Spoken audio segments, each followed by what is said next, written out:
సోదరులారా, నిజంగా Bahujan workers union అవసరం ఆర్టీసీ కార్మిక లోకానికి ఉందనేటువంటి విషయం స్పష్టత వచ్చింది. ఇవాళ అనేకమైనటువంటి యూనియన్లు దశాబ్దాలు శతాబ్దాలని మాట్లాడుకునేటువంటి యూనియన్లన్నీ కూడా ఇలా మనం చూసినాం వాటన్నిటిని కూడా. కానీ ఇలా ఆర్టీసీ పరిస్థితి, ఆర్టీసీ కార్మికుల పరిస్థితి ఎందుకు ఇంత దీనంగా ఉంది? ఎందుకు ఆర్టీసీ కార్మికుడు అభద్రతతోని బతుకుతా ఉన్నాడు తెలంగాణ రాష్ట్రంలో? ఎందుకు తాను ఒక బిడ్డ పెళ్లి చేద్దామన్నా, ఓ ఇల్లు కట్టుకొని బతుకుదామన్నా నేను చేయగలుగుతానా లేదా అనేటువంటి భయంగా ఉన్నటువంటి పరిస్థితుల్లో కార్మికుల కష్టాలు ఎలా తీరుతాయి, ఎట్లా తీరుతాయి, ఎట్లా సాధ్యమవుతుంది అనేటువంటి పక్కా లెక్కలు ప్రభుత్వాల దగ్గర ఉన్నాయి. కానీ ఆర్టీసీ అనేటువంటి ఒక కామధేనువును అమాంతం మింగేద్దామనేటువంటి దుర్మార్గపు ఆలోచనతో పాలకులు ఉన్నారు.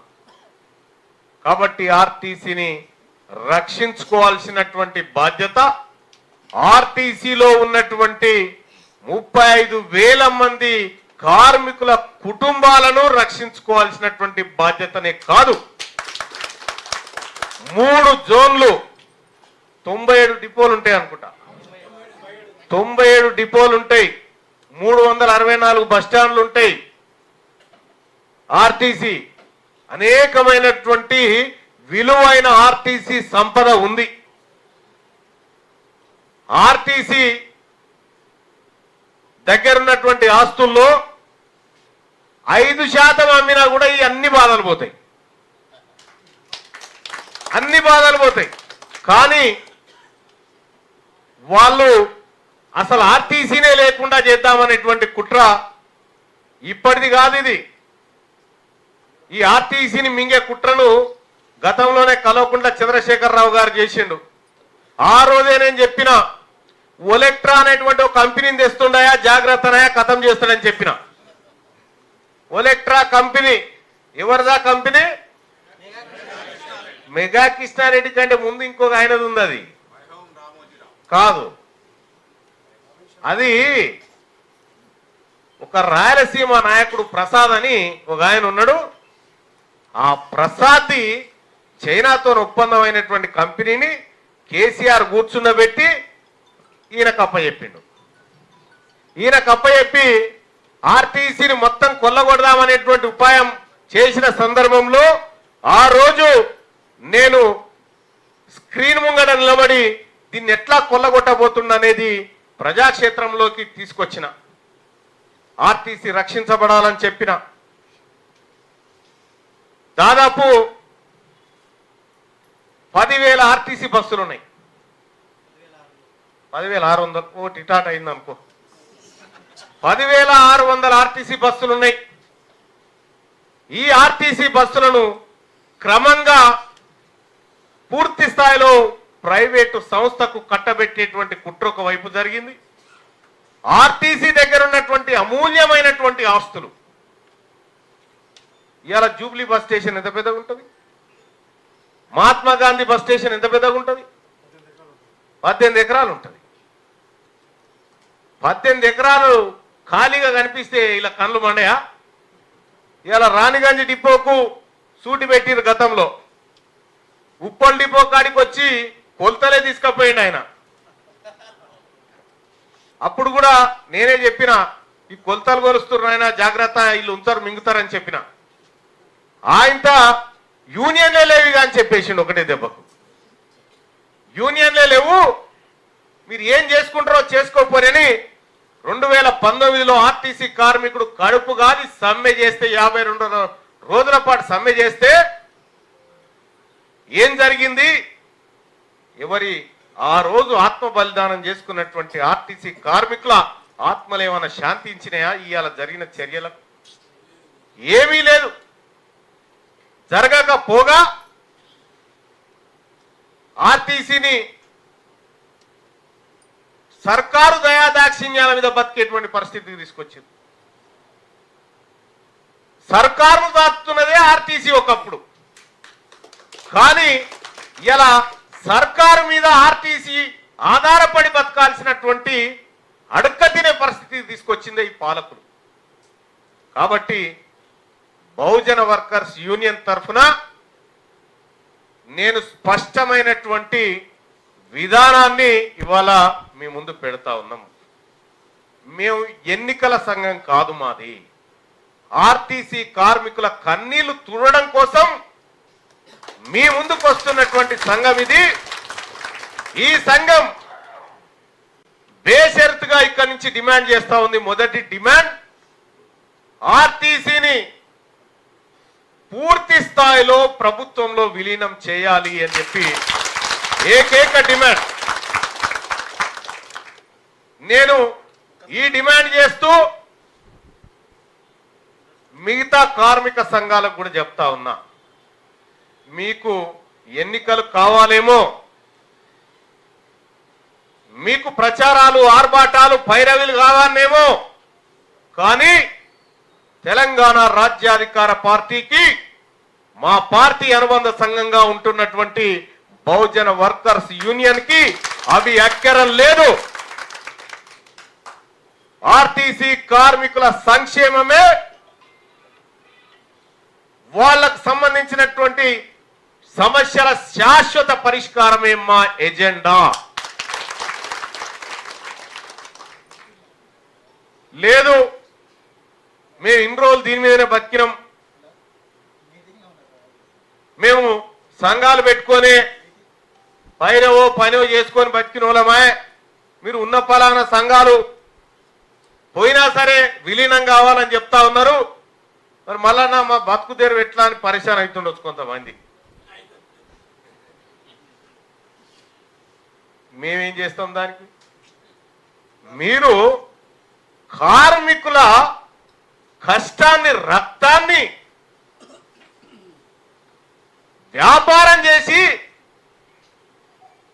లాలూచి పడి ఇలా కార్మికులకు కనీసం దక్కాల్సిన గౌరవం దక్కకుండా, మొన్నటికి మొన్న మన శంకరన్న చనిపోతే ఆయన శవం పూర్తి కాలక ముందుకే ఎలాంటి ప్రభుత్వ స్పష్టమైన వైఖరి రాకముందుకే నాటకాలు ఆడిరు. ఈ నాటకాలుగా సాగాయి. నిన్న మొన్నటి దాకా చూసిన పరిణామాల్ని, మా ఆర్టీసీ కార్మికులు కడుపు గాలి సమ్మెకు దిగుతూ రోడ్ ఎక్కుతురంటే సమ్మె చేస్తురని తెలిసిన 5 నిమిషాల్లో డిపో ముంగట వాలిపోయి నేనున్నా నా పార్టీ ఉంది, ప్రజలారా కార్మిక సోదరులాగా నేను నిలబడతా అని చెప్పి నిలబడ్డా. నేను పోయే టైంకి పోలీసులు ఎవరు కూడా వాళ్ళని దగ్గర రానిస్తలేరు డిపోల దగ్గరికి. ఆడికి పోలీసు వాళ్ళని బయటికి వెళ్ళగొట్టి కార్మికులను తెచ్చి డిపోలో కూర్చున్న పెట్టిన బయట. ఇక్కడ నేను, మా సంపత్ గారు, మా సాజిద్ గారు, వీళ్ళందరూ కూడా వాళ్ళు వచ్చి ఎప్పుడు ఒకటే మాట చెప్తారు, అన్న ఆర్టీసీని బతికియాలి ఎట్లన్నా చేసి, కార్మికులను బతికియాలి ఎట్లన్నా చేసి, వాళ్ళు కష్టాలలో ఉన్నారన్న అనే మాట చెప్తారు. ఎస్, కష్టాలలో ఉన్న మాట వాస్తవం. నిజంగా ఆర్టీసీ మందిని తక్కువ ఎక్కించకపోయి దివాలా తీసిందా? కింద మీద మంది ఆక్యుపెన్సీ పెంచుడు కాదు, డబల్ ఆక్యుపెన్సీతో నడిచినాయి ఒకప్పుడు బస్సులు. మా ఊరికి బస్సు వచ్చేటప్పుడు 20 ఏళ్ల కింద AP 10Z 8626 ఆ బండి నెంబర్. ఆ బస్సు కింద మీద పడి వచ్చేది. ఆ బస్సుకు జాగ దొరకకపోయేది. ఎట్లయిపోయిందంటే ఆర్టీసీ పరిస్థితి చూస్తేనేమో అది ఏమైందిరా గిత మంచిగా నడుస్తుంది, ఊపర్ షేర్వా అని అందరు పరిశ్రమకి తెచ్చారు. కారణం ఎవరయ్యా? ఎవరు కారణం దీనికి? పాలకులు కాదు, ఈ కార్మికులను మభ్యపెట్టిన సంఘాలు, ఈ కార్మికులను ఇన్నేళ్లుగా మభ్యపెడుతున్న సంఘాలు. ఈ సంఘాలకు ఎన్నికలు కావాలన్నట, వాళ్లకు మాకేం విలీనం కావాలి, వాళ్ళకి ఎన్నికలు కావాలన్నట. అందుకోసమే నేను చెప్తా ఉన్నా, ఇక్కడ ఉన్నటువంటి కార్మిక సోదరులకు, తెలంగాణ రాష్ట్రంలో ఉన్న ఆర్టీసీ కార్మికులకు చెప్తా ఉన్నా, విలీనం కావాలంటే అది బహుజన వర్కర్స్ యూనియన్ ఎజెండాతో సాధ్యమవుతుంది. ఎన్నికలు కావాలంటే మళ్ళా అదే దళారీ వ్యవస్థ నడవాలంటే వాళ్ళతోనవుతుంది, అది మాతోని కాదు. అందుకోసమే మీరు ఆర్టీసీ కార్మికులు విలీనం చేయించి మన బతుకులు మార్చేటువంటి బహుజన వర్కర్స్ యూనియన్ వైపు ఉంటారా? లేదు అనంటే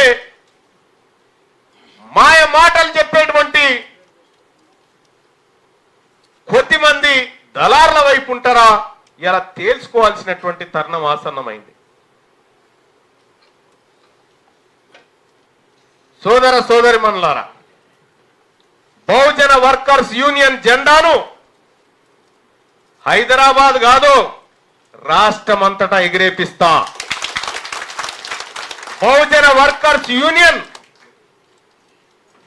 రాష్ట్రమంతటా కార్మికుల కోసం నిరంతరం కష్టపడేటువంటి ఒక శక్తిగా మారుస్తాం. లేదు మరి ఎట్లా మళ్ళన్నా రేపు పొద్దుగాల ఎన్నికలకు వస్తే ఎన్నికల్లో సింగిల్ పాయింట్ ఎజెండా, మాది విలీనం, వాళ్ళది ఎన్నికలు. తప్పదు, మేము ఇవే చేస్తాం, మేము ఎన్నికల్లో చేస్తామంటే ఆ ఎన్నికల్లో ఈ కార్మిక లోకంతో మిమ్మల్ని ఎట్లా ఖతం చేయాలో మాకు తెలుసు. ఆ పని చేస్తాం కూడా. ఇప్పటికైనా ఇవాళే బహుజన వర్కర్స్ యూనియన్ ఆవిష్కరించుకొని నూతన కార్యవర్గాన్ని ప్రకటించుకున్న సందర్భంగా నేను ఆర్టీసీలో ఉన్నటువంటి మిగతా కార్మిక సంఘాలకు అప్పీల్ చేస్తా ఉన్నా. సోదరులారా, దయచేసి ఎన్నికలు వద్దు, మనం విలీనానికి పోదాం. మీరు రండి, మీరు ముందుకు రండి, మీరు ముందుకొచ్చి మాకు ఎన్నికలు వద్దు, ఆర్టీసీ విలీనం ముద్దే అని చెప్పి మీ సంఘాల స్పష్టమైన ప్రకటన వెలువరించండి. మేము ఇప్పుడు క్లియర్గా చెప్పేసినాం. ఇంకా ఇవాళ ప్రారంభించినామంటే రేపటి నుంచి ఊపుకునేది లేదు. ఏ డిపోకి ఎట్లా పోవాలి, ఏ డిపోలు ఎట్లా ఈ బహుజన వర్కర్స్ యూనియన్ పోరాటంలో భాగస్వాములు అయితేనే మీరు ఫ్యూచర్లో ఖచ్చితంగా చూస్తారు. కానీ ఒక మాట చెప్తా ఉన్నా, ఆర్టీసీ కార్మిక సోదరులారా, మీరు లేని తెలంగాణనే లేదు, మీరు లేని తెలంగాణనే లేదు. ఇలా తెలంగాణ రాష్ట్రం ఏర్పడ్డదంటే అది మీ వల్ల మాత్రమే సాధ్యమైంది. మరి 6 దశాబ్దాల తెలంగాణ, 69లో ఓసారి ఉద్యమం జరిగింది, ఆ తర్వాత మళ్ళీ ఉద్యమం జరిగింది. ఇది ఉద్యమాలు జరిగినా తెలంగాణ రాలే. కానీ ఎప్పుడైతే ఆర్టీసీ కథన రంగంలోకి దిగిందో తెలంగాణ రాష్ట్రం వచ్చింది. మరి గింతటి తెలంగాణ రాష్ట్రాన్ని సాధించగలిగినటువంటి ఆర్టీసీ కార్మికులు విలీనాన్ని సాధించలేమా? విలీనం అనేది చాలా చిన్న ప్రక్రియ, ఖచ్చితంగా సాధించి తీరుతాం. ఒకవేళ విలీనానికి తీర్మానం వలన మీ సంఘమే అడ్డుందంటే ఈ సంఘాన్ని ఆడ పెట్టి రావడానికి కూడా మేము సిద్ధంగా ఉన్నామయ్యా. మా సంఘమే అడ్డుందంటే ఈ సంఘాన్ని అడబెట్టి రావడానికి కూడా సిద్ధంగా ఉన్నామా? ఇక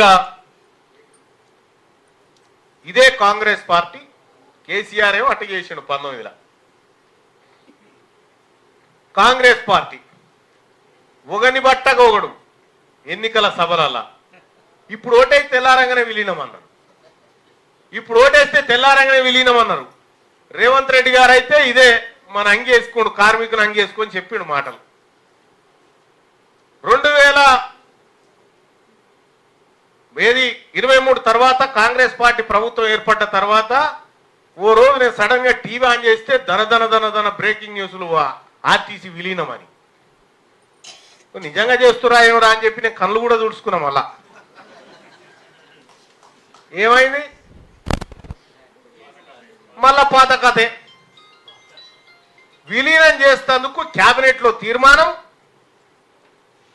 తీర్మానం చేసినే కానామెట్ కాడ భూములు అమ్ముతందుకు ఇలా తీర్మానం చేస్తే రేపు ఇంప్లిమెంట్ చేస్తారు. ఇక ఫ్యూచర్ సిటీ కాడ భూములు దారాదత్తం చేసే కాడ ఇవాళ తీర్మానం చేస్తేనేమో ఎల్లుండి వరకు ఇంప్లిమెంట్ అవుతుంది.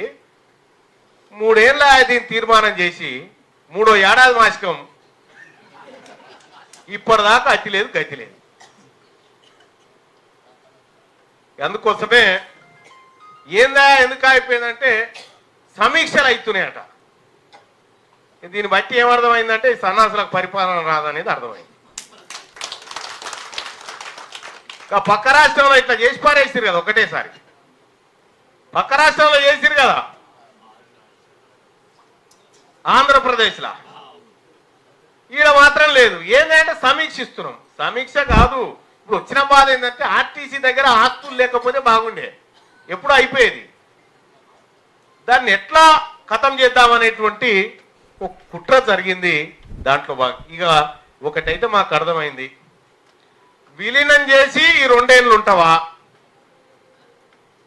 నేను చెయ్యను అని చెప్పి మొండికేస్తే ఈ 2 ఏళ్ళే లాస్ట్. కానీ ఈ 2 ఏళ్ళే లాస్ట్. తెలంగాణ రాజ్యాధికార పార్టీ ఆ పార్టీ అధ్యక్షుడిగా చెప్తా ఉన్నా, ఆర్టీసీని ప్రభుత్వంలో విలీనం చేయించే బాధ్యత నాది. ఇది నా మాటగా కార్మికులకు చెప్పండి. ఆ రోజు ఆర్టీసీ కార్మికులకు కేసీఆర్ ప్రభుత్వంలో తెలంగాణ రాష్ట్రం కోసం పోరాడినటువంటి ఆర్టీసీ కార్మికులను కేసీఆర్ ప్రభుత్వంలో 400-500 మందిని డిస్మిస్ చేసిండు. డిస్మిస్ చేస్తే ఇదే తీన్మార్ మల్లన్న ఆఫీస్ కాడికి వచ్చిర్రు కార్మికులు. డిస్మిస్ కాబట్టి కార్మికులు వచ్చి, అన్నా చిన్న పొరపాట్లు జరిగినాయేమో అన్నా, కానీ మేము రోడ్ల మీద పడ్డామన్నా అని చెప్పి ఆర్టీసీ కార్మికులు వస్తే 270 మంది కార్మికులను మళ్ళీ ఉద్యోగంలో పెట్టించిన. 270 మంది కార్మికులను మళ్ళీ ఆర్టీసీలో ఉద్యోగంలో పెట్టించిన తీన్మార్ మల్లన్న పట్టుబట్టిందంటే చేసి చూపెడతాడు. అలాగే ఈ బహుజన్ వర్కర్స్ యూనియన్ నాయకత్వాన్ని కూడా చెప్తా ఉన్నా, ఫస్ట్ సమస్యలు వెతకండి, పరిష్కారాలు వెతకండి, పోరాటం మొదలు పెట్టండి. ఇది మన లక్ష్యంగా ముందుకు పోవాలి. ఈ బహుజన్ వర్కర్స్ యూనియన్ ఏదైతే ఉందో ఇది రాబోయేటువంటి 2-3 నెలల కల్లా మొత్తం అన్ని డిపోలలో విస్తృతంగా చేయండి. నేను మా పార్టీ నాయకత్వానికి, మా పార్టీ వర్కింగ్ ప్రెసిడెంట్ గారికి కూడా చెప్తా ఉన్నా, ఈ బహుజన్ వర్కర్స్ యూనియన్ ప్రతి డిపోలో జెండా ఎగరవేసే విధంగా మీరందరూ కూడా యూనియన్ కు కోఆపరేట్ చేయాల్సిందిగా మీ అందరికి తెలియజేస్తా ఉన్నా. అలాగే ఈ యూనియన్ కి సంబంధించినటువంటి పార్టీకి యూనియన్ కు మధ్య కోఆర్డినేటర్ అవసరం కాబట్టి తెలంగాణ రాజ్యాధికార పార్టీ కార్మిక విభాగం అధ్యక్షుడైనటువంటి పెద్దలు శ్రీనన్న గారు ఇక్కడే ఉన్నారు.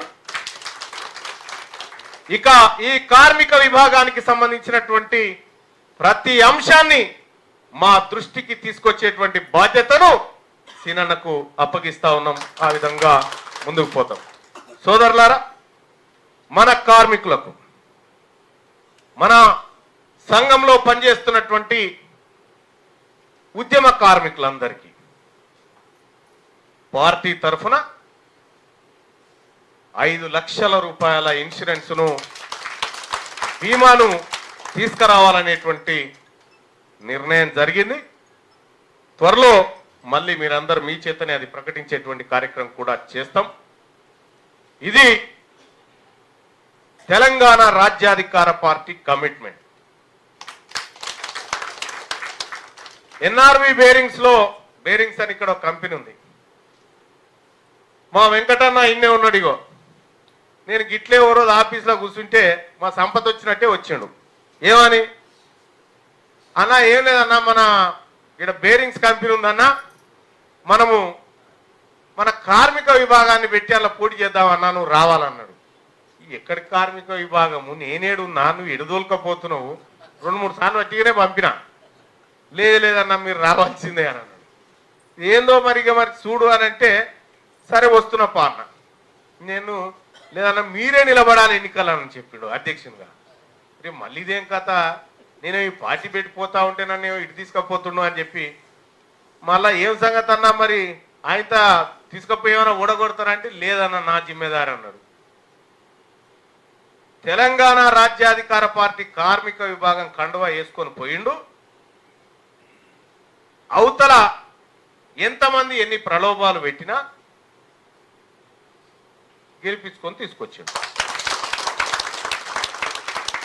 మరి మీరు కూడా వచ్చిరు గట్లే. ఇప్పుడే ఒక ఆయన, నువ్వు బయటికి వెళ్తా ఉంటే మంచి వాస్తులు ఉన్నావన్నా, ఏం కాదు, చాలా గొప్ప ఉద్యోగం తయారవుతుంది ఇక్కడ అని చెప్పిపోతా ఉండే ఆయనకు న్యూమరాలజీ ఏమో తెలుసట. ఇప్పుడు బండి ఎక్కంగానే చెప్తా ఉండే, చెప్తలేడు. అయితే మంచి రోజు ఇవాళ, మన మహనీయుడు మనం స్మరించుకుంటే, మన తెలంగాణ జాతిపిత ఆయన ఈరోజు మన దూరమైన దుఃఖమైన, ఇవాళ ఆయన యాదిలో ఈ యూనియన్ని ప్రారంభించుకుంటున్నాం. కాబట్టి ఈ యూనియన్ 100% కార్మికుల కంటిపాపగా ఉంటుందని చెప్పి మాత్రం తెలియజేస్తాను. సోదరులారా, ఎటువంటి విపత్తునైనా ఎదుర్కోవడానికి విలీనం అనేటువంటి ఒకే ఒక్క ఎజెండాతో మీరు ముందుకు పోయి కార్మిక లోకాన్ని ఏకం చేయాలని చెప్పి మీ అందరికీ తెలియజేస్తా ఉన్నా. మీ అందరికి కూడా శుభాకాంక్షలు తెలియజేస్తా ఉన్నా. అయితే మీరందరూ ఎవరి దగ్గర కండువాలు ఉన్నాయో దయచేసి అందరు వేసుకోండి. నేను చెప్తా, అందరు కండువాలు వేసుకోండి. మన యూనియన్ కండువాలు ఎవరెవరి దగ్గర అందరు వేసుకుంటే మనము మిగతా కార్మిక లోకానికి నేను కింద నిలబడి ఒక పిలుపునిద్దాం. మనం దానికోసం మీరు అందరు వేసుకోవాల్సిందిగా రిక్వెస్ట్ చేస్తూ, అలాగే మా సీనన్నకి చెప్తా ఉన్నా, ఈ 1-2 months కల్లా ఈ మొత్తం కార్యక్రమం అయిపోవాలా. తెలంగాణ రాజ్యాధికార party Teenmar Mallanna RTC union తో మీ ముందుకు వస్తా ఉన్నాడు. కార్మిక సోదరులారా, కదలండి, రండి. ఇన్ని రోజులు వాళ్లకు వీళ్లకు ఊడిగం చేసుకుంటూ వచ్చినాం. ఈసారి మనది మన కోసం చేసుకుందామని చెప్పండి. ఇంకా ఇప్పటిదాకా మా సాజిద్ గారికి ఏదో మెసేజ్ వచ్చిందట. ఆర్టీసీ అన్న, మేము పేద రెడ్లము, మీ సంఘంలో మాకు అవకాశం ఇది, ఇందులో ఉంటామని చెప్పగానే సంపత్ గారు మీకు చెప్పిండు, మీరు చప్పట్లు పెట్టి నా తాన కుదిరేది. గీత బరాబర్ ఉంటుంది. నా తాన గీత బరాబర్ ఉంటుంది. అల్లట్టు మనం ఇటు క్లారిటీ వచ్చింది అనుకుంటా.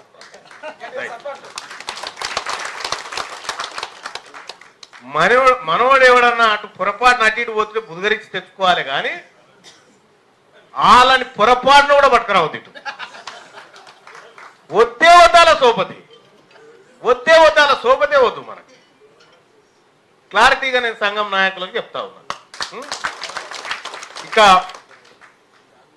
ఈ సంఘానికి సంబంధించి ఈ యూనియన్కి సంబంధించి ఒక భారీ మీటింగ్ని మరి మీరు అన్ని కంప్లీట్ చేసిన తర్వాత ఏర్పాటు చేసుకుందాం. ఆ కార్యక్రమం వరకు మీరు నిరంతరం శ్రమించి ఆర్టీసీ విలీనం అనేది ఎంత ఇంపార్టెంటో మనం ఇటు ప్రజాక్షేత్రంలో ప్రజలకు చెప్పాలి, అటు కార్మికులకు చెప్పాలి. ఆ విధంగా మనం ముందుకు పోవాలి. ఇక ఇది కాకుండా నేను బహుజన్ వర్కర్స్ యూనియన్ రాష్ట్ర నాయకత్వాన్ని అలాగే కార్మిక లోకానికి కూడా చెప్తా ఉన్నా. జూలై 5 తారీఖు రోజు భువనగిరిలో రాజ్యాధికార సమరబేరి నిర్వహించబోతా ఉన్నాం. ఎట్లాగో మీ బస్సులే కాబట్టి, మీ చేతుల్లో బస్సులు ఉంటాయి కాబట్టి ఎట్లొస్తారో రరి.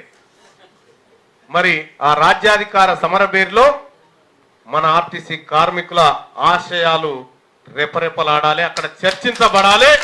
దానికోసం మీరందరూ ఈ కథన రంగంలోకి రావాలని చెప్పి ఆహ్వానిస్తూ, మరి ఇప్పటికే చాలా ఆలస్యం అయిపోయింది.